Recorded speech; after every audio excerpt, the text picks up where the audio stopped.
Hello, this is just a quick shipping tutorial for Erika 1930 models-ish. Those guys, right? Whether you got a 5 or an M or a 7 or a 6 or a whatever or a chicken even, you know, it's still an Erika, right? Right. They're all kind of the same, and what we're going to mostly be concerned with is how to preserve the gears and the escapement, right? Because all that stuff's really complicated and we don't want it to break, and it's not designed to withstand the rigors of shipping, all the weight of the carriage. If you drop it or something in a box while it's padded, well, it's not going to hurt the body of the machine, but all the weight of the carriage will get transferred directly to the gears inside, since that's what holds it in place. And it's not designed for that. And most people's first instinct is to put on the shift lock, or the carriage lock, right? Which you don't want to do, because if you drop it then and you have the carriage lock engaged, all that's going to happen is the weight of the carriage is going to bend this to where it breaks, and then all hell breaks loose. So what we do to avoid that is use a couple of rubber bands. Now, depending on exactly the machine that you're doing this to, because this really kind of applies for all typewriters. I mean, the concept is the same, but the application is different. You use a rubber band or zip ties, depending on the machine. Like a Hermes 3000, you use zip ties. SM3s, you can use zip ties. You can use rubber bands on an SM3 too, but this is talking about Erikas. All of these rubber bands came from the grocery store, completely free. So no excuses there. They're free. What you're going to be looking for are the carriage release levers, which this is a Model M. The Model 5 is a slightly different setup, but you know it will work the same. What you're going to do is take one of your rubber bands, you're going to hook it around this, which is the carriage release lever. If it's the lever that lets you move it back and forth, then you got the right one. You're going to loop it on there to where it pulls forward and engages the lever.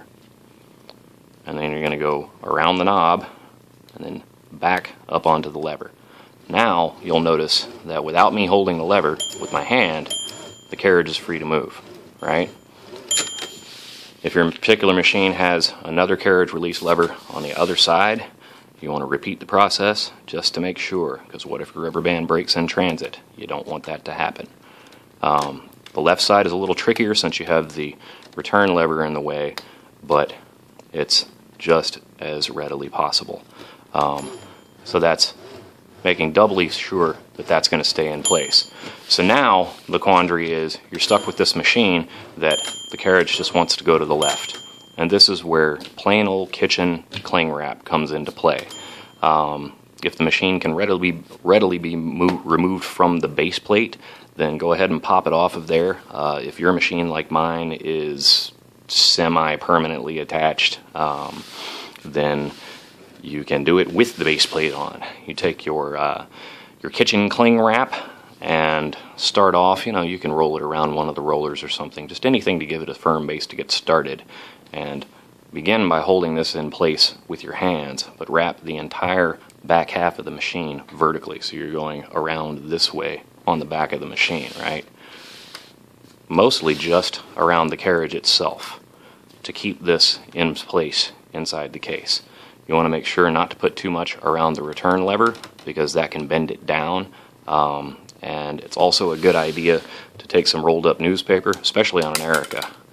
You need to put rolled up newspaper inside the tight basket there, because this guy will get bent otherwise. Run the risk of it at least. You want to pad the inside of the case after you have the machine all wrapped in plastic. The case should fit snug, but not super tight. You don't want to risk splitting the wood on it. But the machine shouldn't have any room inside there to bump around if it comes loose from the base plate. Once you have that done, you can wrap the machine in its case in a layer of bubble wrap. Tape the living soul out of it to where it's not going to come free inside the bubble wrap, and then go into a box with at least about 3 inches of padding on each side. You know, about 3 inches here, about 3 inches here, about 3 inches there, and on the top and the bottom. The best box that I've found to do this with is sold at most UPS stores. It is a 20 by 20 by 20 adjustable box. The trick to that is you can take it down to 20 by 20 by 16 or 20 by 20 by 14, depending on the machine. That normally gives you enough space to fill it in with packing paper or rolled up newspaper. It's preferable to avoid peanuts because the machine will settle inside. But no matter what you use, if you can pick up that box and shake it and hear that machine moving at all inside there, then you don't have enough padding. Hope this helps. Ciao.